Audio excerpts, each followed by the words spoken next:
What's up, everybody? Today we're going to take a look at what is arguably the most common media in art rooms all across the world. The crayon. You've seen these since you were very young. This is nothing new. We're just going to take a minute and look at the right and the wrong ways to use this. I'm going to start with the wrong way. So the wrong way to use a crayon is to color like this. You're moving around, you're jumping around, you're all over the place. You're just kind of scribbling around. That's not ever what we want to see. This does not look good. So let's look at what I did wrong here. First off, I had no control over what I was doing. I was just scribbling all over the place. That's because this part of my arm was moving while I color. And this part of my arm should never, ever, ever, ever, ever, ever, ever, ever, ever move.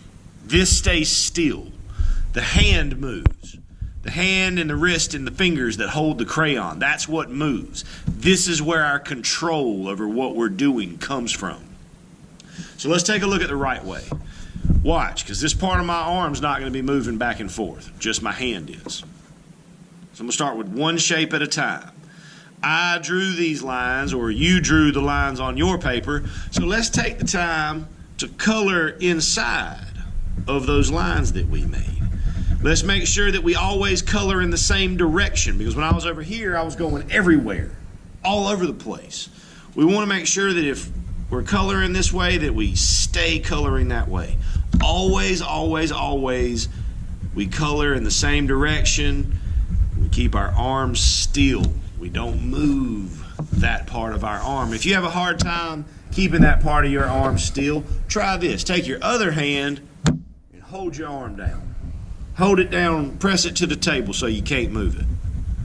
Make yourself stay in one spot and color until it's totally covered up. Till we don't see any of that white paper showing through. Keep holding my arm down. Just keep working that shape. Filling it in with that wonderful color. I got one more shape to do. I'm going to use this bright, pretty blue color. Again, I'm going to keep this still. The only thing that moves are my hand, my fingers, my wrist. And I color always, always, always in the same direction. Just like that. So that's it, guys. Quick rundown of how to use a crayon. Good luck to you. Happy arting.